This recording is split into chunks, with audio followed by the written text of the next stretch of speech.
Hawks on the Wire is a podcast produced by Three Hawks Haven, an e-card company where love, kindness, and connection are designed in each e-card.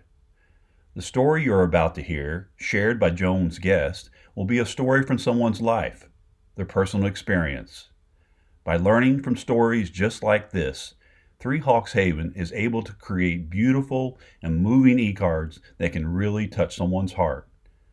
In times of celebration or in the tougher times of life, Three Hawks Haven has e-cards for most any occasion, including some you just can't find anywhere else. You can shop for all their e-cards by going to their website, threehawkshaven.com. Now to Hawks on the Wire with your host, Joan.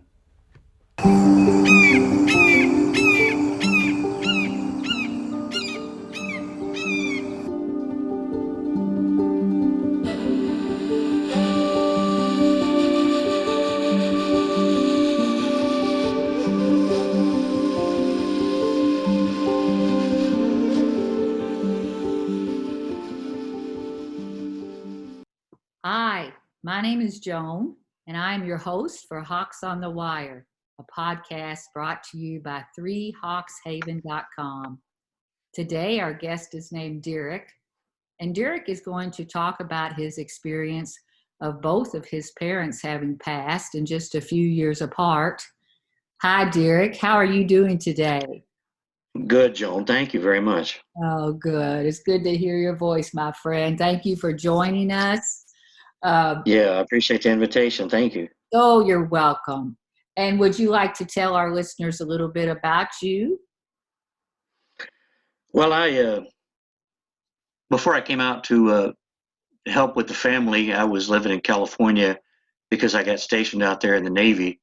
And then after I got out, we stayed on for a couple of years more, and I worked, at Schwann's, and then I did a little security job and found out how sick my mom was, and my wife and I decided to move back here to see what we could do to help out. And we had a little son with us by then. He was 3, Mm-hmm. and we came back. Basically, we made it back because my brother helped us do that. He Oh, helped us move, financially. He helped us move and gave us money for the road, which we wouldn't have had if he hadn't done that. what a good Um, brother, huh? yeah, he really made it possible. And so we made it back. We left on Christmas Day, and we made it back here about 4 days later. It was a blast of a trip, because my little boy, he was ready. I said when we got the apartment cleaned out, I said, Jan, you want to say goodbye to the apartment? Because he grew up there for three Right. years. He said, bye. And he walked out the door, and I said, well, he's ready to go. He was ready. And And you all yeah, drove all the way from California to Indiana, correct?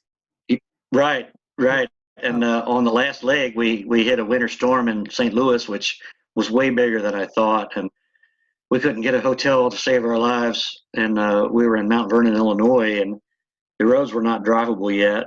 And I said, we're going to have to sleep in the car. So we stayed in the truck stop parking lot with some blankets and periodically running the Wow. engine. And it was that part of the trip didn't exactly set well. But later on, I promised my son, that we wouldn't do that anymore. We'd stay in a big house. Yeah. And so he got excited, and then he laughed himself to sleep. And Oh. he was so happy to get to this house when we got here. He sat down and said, Dad, big house, Very good. nice house. Yeah. And Oh, then I said, you want to stay here for a while? Yeah. And he said, yeah. I said, okay, little buddy. And of course, now we're living here. right. Um, And you came in back to Indiana because your mom, Liz, at that time was fairly poor in her health. I don't remember what her white blood cell count. It was something terrible. And they said, any minute now. So we trucked it back here. Right. And she actually, we weren't the only ones, of course, to stand there and pray for her. She had spirit groups come in and church groups come in and hold hands and pray. And she wound up actually graduating hospice. And, you know, she had another 2.5 years, I think, Oh, before before she lost her life, she got strong, got off the deathbed, and the last thing that I got to see her do was she got involved in a play and gave a flawless performance, the whole cast.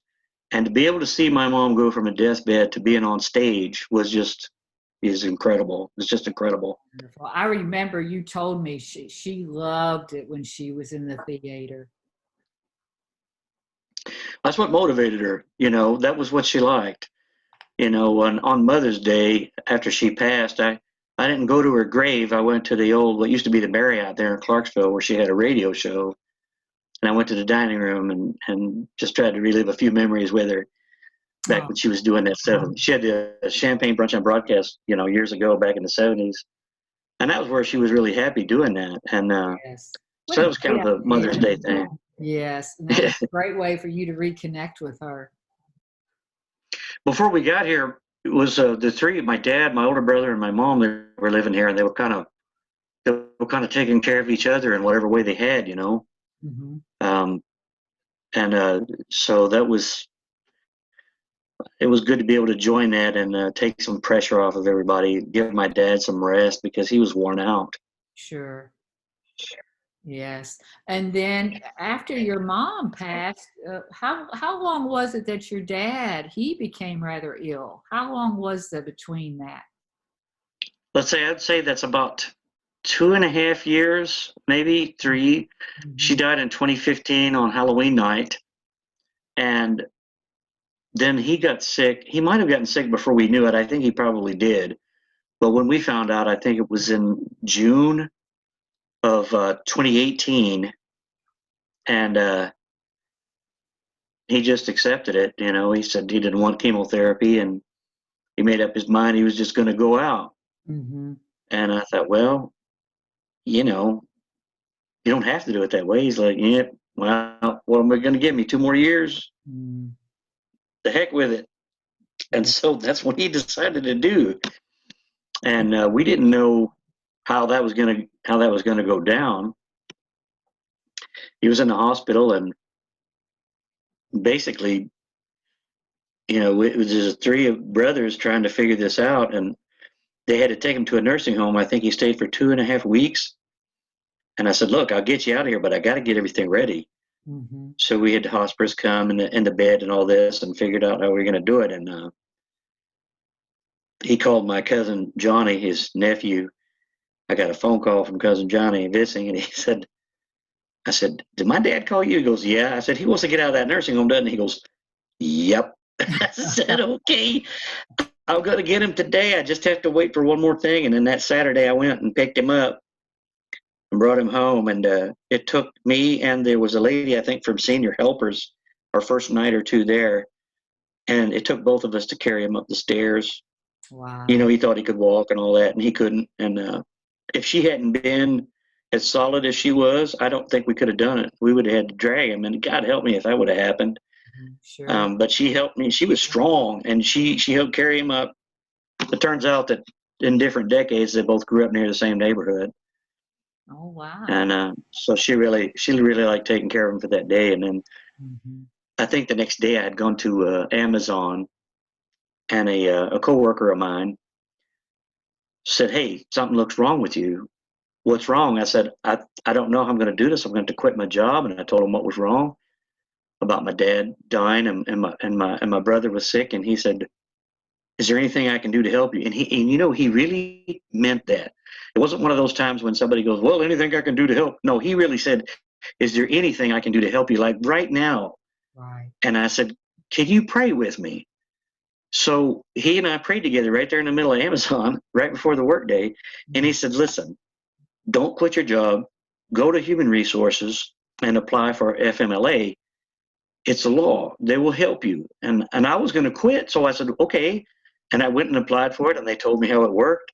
And the weight that came off of my shoulders when I realized that I was going to be able to go on leave was just unbelievable, because I knew that when it was all said and done. Are you still there? Yes. Oh yeah. Sorry. Picture faded out. I'm sorry.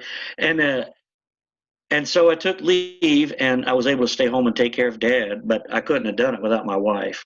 Mm-hmm. She stayed on at night shift, and And in the daytime, we would change them and stuff like that. And it was so much easier with two people. It Right. didn't get to be easy till later on when he got really small. Then you could maybe do it as one person. But for the first month or so, it was, it was a two-person job.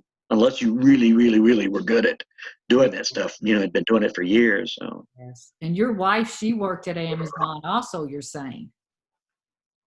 yeah, absolutely. She's worked there way longer than me, and she stayed on, but being able to go back to it afterwards, after it was all said and done, was kind of nice to have something to walk back into. Yes, that But family as sad leave. as it was, Mhm. yeah, The family leave was an excellent idea, Derrick. I didn't know they didn't have anything like that before. I guess whoever pushed that through, God bless them for it, because that we really have to take care of each other. We Yes, have to, yes. And it and does take a village when somebody's really sick. Because you're talking about the senior helpers were helping you, hospice was helping you, you and your beautiful wife were in there, stepping up to the plate. So it takes a lot of people, doesn't it? it does. And of course, I want to say cousins and everybody else too said, "Hey, listen, we drove by the house. You need us to stop by, let us know." And my cousin Johnny, before we had taken care of Dad when he was still in the hospital, he brought my brother over some groceries and stuff like that. And nobody asked him; he just did it. Yeah, And I was like, "Man, family's awesome." yeah. Thank God. Yes, yes, that's awesome. Well, and Liz and Bernie, your mom and your dad, you've told me that you think they really did have a good marriage, correct? Absolutely, yeah. It was beautiful. I Hmm. mean, the funny parts were beautiful. Even the sad parts were beautiful. It was just beautiful. Hmm. I miss them both, honestly. Oh, sure you miss them. Sure. Yeah. How did they meet one another? Oh, it was. I believe they were both working at back in Louisville. I don't know if it's still around or not, but it was called Thomas Industries. And my mom had some kind of a secretarial job, I think, and my dad was a salesman. And I think he saw her going down the stairs or something like that. He saw her from the back first and fell in love. Oh my God. He still remembers that. And I remember he's talking to one of the other secretaries, and the lady said, "Well, she just thinks every day is Christmas." And he looked at her and he says, "Well, guess what? Here comes Santa Claus." So I uh, remember the Catholic priest, Father Marcotte, when after Dad's funeral, he wanted to know more about him and had asked me, and I told him some things that blew his mind. Um, he didn't know that my mother had been a staunch Baptist before she converted to being Catholic, mhm. and it basically a priest named Father Schweitzer and my dad's mother pretty much prayed her into the church. So I mean, she thought Catholics were nuts, you know. She thought Catholics were just plain crazy that they did worship idols and stuff like that. And so the priest, Father Schweitzer at the time, he would just laugh. Mhm. Yeah. Yeah, and Dad, he told Dad, you really ought to marry that little girl in the red dress. And Dad would say, "Well, Father, here's the thing. She's not Catholic. He's trying to get out of committing to any kind of thing like that." And he goes, "Really? Why don't you just leave that to me?" Oh, you think He told his mom the same thing. "Mom, she's not Catholic." And she said, "Well, that's okay, honey. You just leave that to me." that. Oh my God. Oh, Well, that's what a when they great split up for a story. while. Oh, Yeah, and you she did? went to California. Uh, Well, yeah, they were, she was Baptist, he was Catholic, and she's like, "We're gonna raise our kids this way." He's like, "No, we're not," and mhm. something like that. And so she went to California for 2 years, and she went to Santa Barbara as a tourist and just went to the mission. And while she was in the mission, she went to the chapel and became overwhelmed. Just became overwhelmed. Uh-huh. Got up and went to the gift shop and bought a statue, which she would have never done. A statue, a little thing like that, like a Catholic would do. Right. And she she called up and told Dad she wanted to come home and take lessons to be a Catholic. Wow.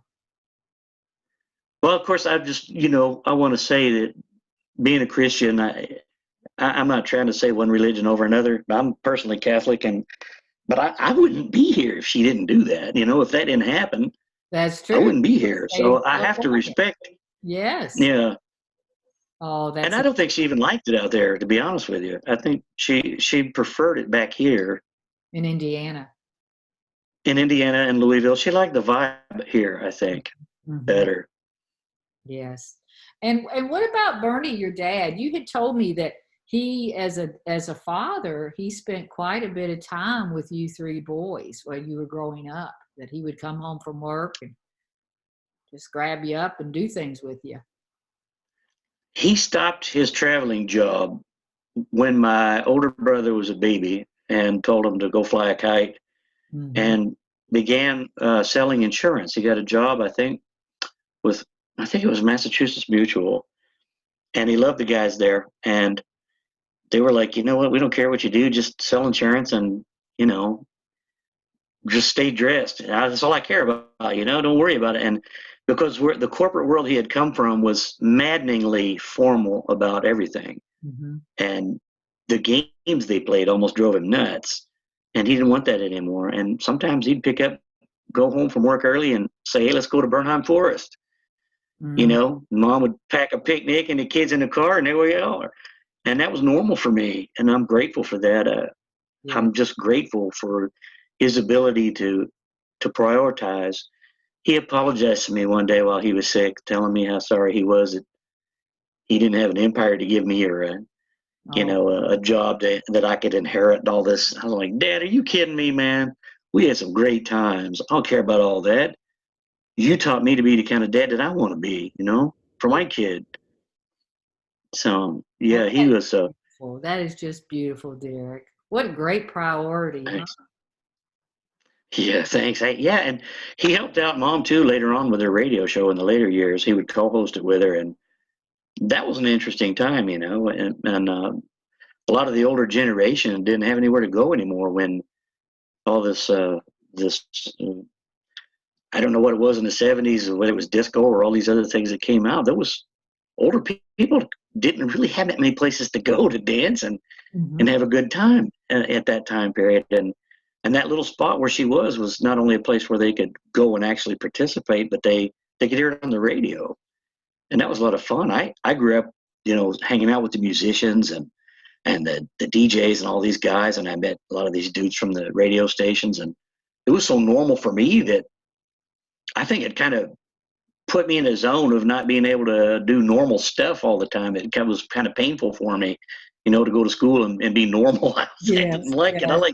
I wanted to go hear the George Dawson Trio, and hang out with those guys. Wow. So, Was that but in that's because they introduced. was that Yeah, in it was in Clarksville actually. Clarksville, Indiana? Yeah, Okay. it was in Clarksville. It used to be the Marriott. I think it's something else now. I'm sorry, I don't know the name of the Oh, hotel, that's all but right. it's that big one, that high rise there in Clarksville, Mm-hmm. and it was Elizabeth singing Champagne Brunch and broadcast, and she couldn't pay any of the guests or anything, but they'd come on for fun, Sure, play a song or whatever, or have experts on the Derby or whatever was going on. sure. Well, how It was fun. a real blast. Yes, how fun. And what do you think Liz and Bernie would advise people? Say someone now is going through, helping out with a parent that's passing or somebody they love that's passing. What do you think Liz or Bernie would tell us? What pops in my mind when you ask me that are things that I think if I could get inside their heads, I would honestly say maybe that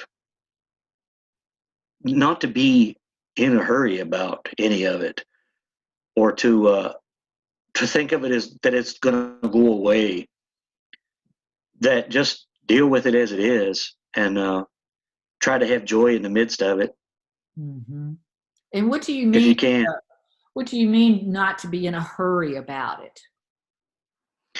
Not to be in a hurry. Not necessarily about. I don't mean about in a hurry about taking care of anybody, but in a hurry to do all these other important things. Because when you get hit square in the face with something you have to take care of, then that's what you have to do. Hmm.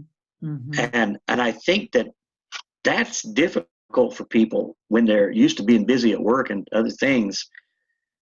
And if there's nobody else to do that job of a relative and they have to do it, it's very difficult for them Yeah. because they may, and I didn't think it would be that way with me.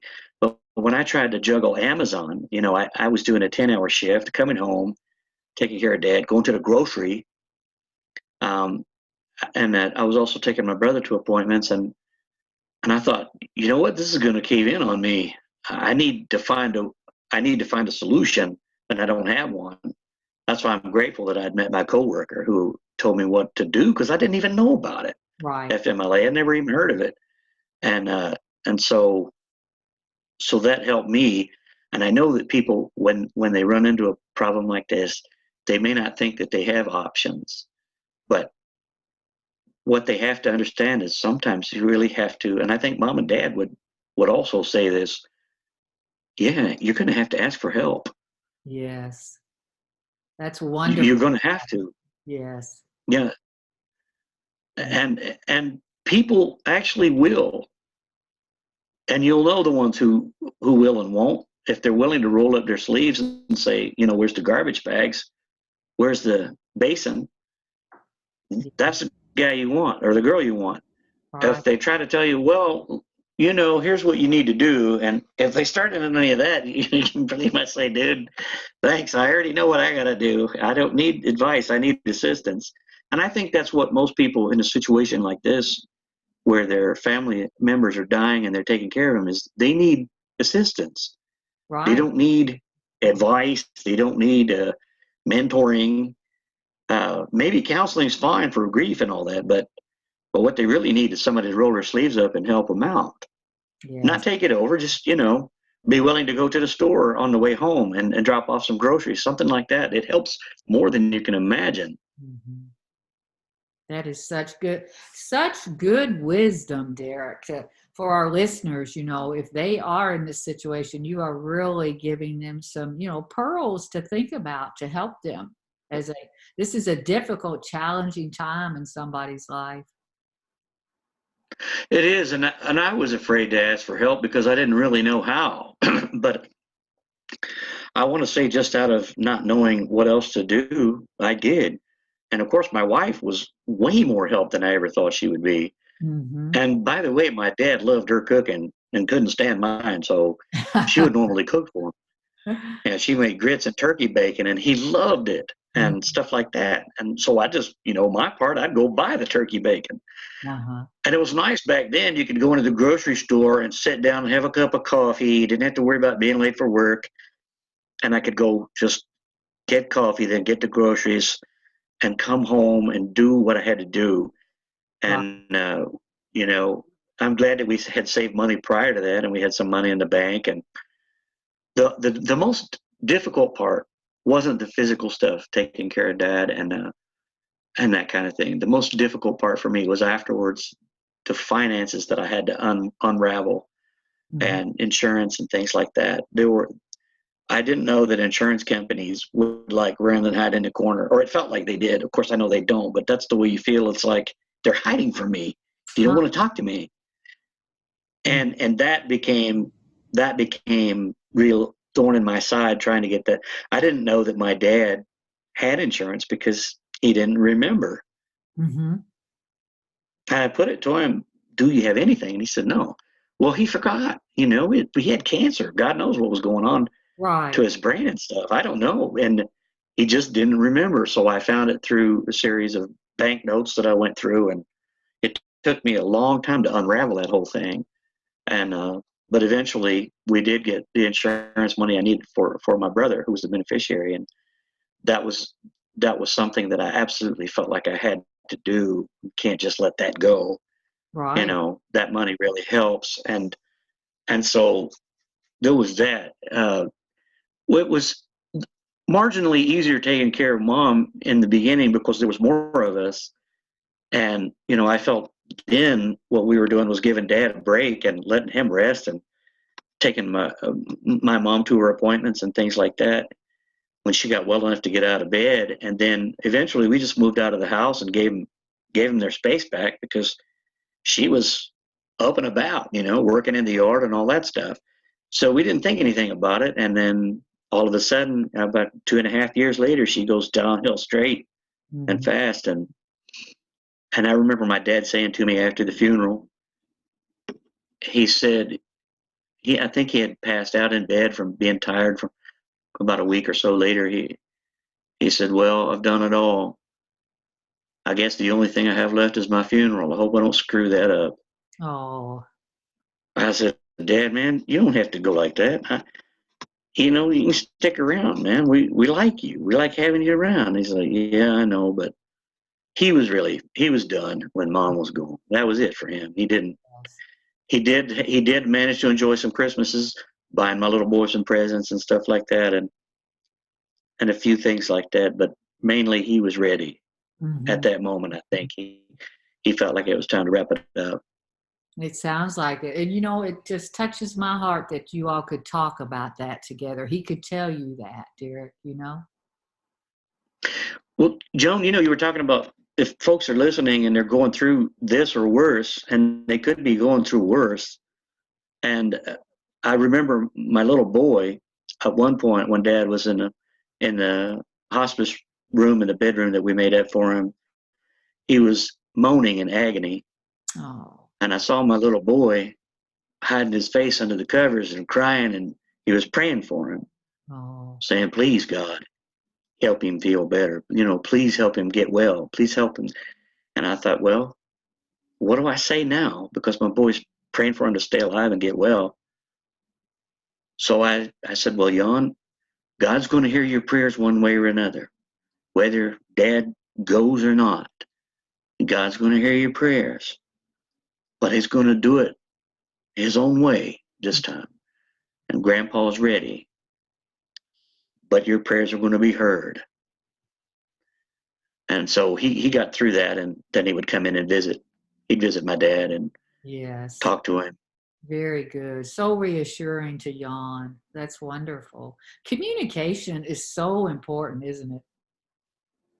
I don't think I don't think that we should ever not say what's in our hearts. There's a tactful way to do it, and there's a tactful way to receive it. Sometimes those things go out the window, and I just hope that we can all be mature enough to forgive when that happens, because sometimes the grief is there and you have to sidestep out of the way and let it happen. Um, I've honestly, I really broke down when Mom died. I just left the phone and went and sobbed. Mm, And and then when Dad died, it took me a little bit longer because I had a lot to do with the funeral and the preparation and all that. But yeah. I cried at the table once when I had a dream about him, that he was sitting with me and my boy, and I was telling him about all the vacations. And he said, "That sounds like a lot of fun, And I said, "Okay, Dad, well, come on, go with us." I grabbed his hand. I said, "Come on and go with us." And he said, "I can't." And I said, "No, really, come on." And he looked at me, and he let go of my hand, and he said, "I can't." And then I woke up. When I told that story to my wife and kid, I didn't think I was going to break down and cry, but I did. Mm. I recalled that dream, and all of a sudden I just started bawling. I couldn't help it. Well, sure, that So, brings tears to my eyes. That's yeah, for sharing that, Derek. I know maybe with COVID going on and stuff, there's a whole lot more grief, and I feel bad that I don't know a lot of it that's going on. There's people that, if I have anything to say to them, it would be to reach out, man, because even if you meet people that anger you, that don't care or whatever, you're going to meet a lot more that do, and a lot more that have been going through bad times too. Absolutely. And that network is very strong, and your faith, your prayers, your family, even your friends, Yes. they're going to be there. Yes. You have shared from your heart today, my dear. I just love what you have shared, and your advice and the memories. Is there anything else that you want to add, or? I don't I don't have all the answers by any means, and I didn't then, but I got a lot of answers, Hmm. and it's faith in God, and taking care of each other. and working through the hardest of hard times to do that. You just have to be able to do that, and not be angry about it if possible. It's not gonna help you to get angry, Mhm. because I got angry. I got angry when I saw all this weed killer in the garage. How many times my dad bought it? I didn't know if that had anything to do with it or not. And I got angry. What the heck, but you just got to pray that stuff away, because it doesn't do any good. And Yeah. yeah, I mean, I was so overwhelmed with the amount of people that wanted to help. And then another thing I learned is, if you don't have some kind of help from somebody, dying and death, it's not free. It's almost like you got to pay your dues just to pass. And that was a tough thing to accept, even though the funeral home, the managers, and all those guys were beautiful people. Mhm. But they had to do what they had to do, and I'm glad my dad had that stuff already in order, Mhm. because those things are so expensive. They can break a family down. Yes. And but I don't have a better answer. We have to bury people, and we have to respect where they're buried, and I do agree with that. I think we should do that. Mhm. But it's so expensive. I wish we had some program that would start from the beginning, and just file it away somewhere, so that it wouldn't hit you in the end. That's a thought. Actually, they tell you can do that when you go in there. They say if you want to start, but I couldn't bear to think about my own death when I was dealing with all that, so I I Right. didn't want to. Yeah, But you're saying it is very helpful to the family that remains, the surviving family, to have some sort of preparation if possible. yes, Mhm. and it's very good to be able to lean on the church. Um, I tried to get a hold of a fellow there, and I couldn't get his number. And strangely enough, out of the blue, he calls me and says, I know your dad's sick, and I don't know how close to death he is, but I wondered if you'd like the priest to come over and give him communion. I said, man, I've been trying to call you for that. Oh, I don't know why he got my number and all of a sudden called me, but I'm grateful for it. And so, you know, yes. Do you have but a lot of it's hard. Yeah. I know that hospitals will tell you you can get counseling and all that stuff. I don't see anything wrong with that at all. I really don't. I think that's good. Even if you just want to tell somebody who's willing to listen, even if you don't know who they are, if they're willing to listen and you tell them that story, you're getting it out of your soul and out into the universe where it can be dealt with. yes. Very good advice. And I love the memories that you have of your mom and dad, of Liz and Bernie. I love the stories you've told. You are a very good storyteller, Derek. Hey, thanks. I'm normally quiet, but when you get me going, I got some stories. I Well, love to hear them too. I really do. you've done. They We kind of said goodbye to mom and dad in a way that I thought was befitting of. Afterwards, after the funeral and everything was done, we took a little miniature vacation to one of the Kentucky state parks. My dad loved going to those places with the family, and Mhm. my mom did too. They were like, for anybody, you could feel like a millionaire if you went there. And so we went to one and stayed 2 or 3 nights, and it was like a nice send off for both of them, saying, we're A gonna great idea. come join us in spirit. Yeah. Yes, they would have loved that. So, well, I want to sign off. It's been wonderful to listen to you, and I just really appreciate you and thank you. I know our dear listeners appreciate you sharing too. Well, God bless them all, and you too, Joan. Thank you. Thank you. Thank you, Derek, and I want to thank our dear listeners for listening again and being with us. And remember, when you share your humanity, we share the possibility to heal. Thank you.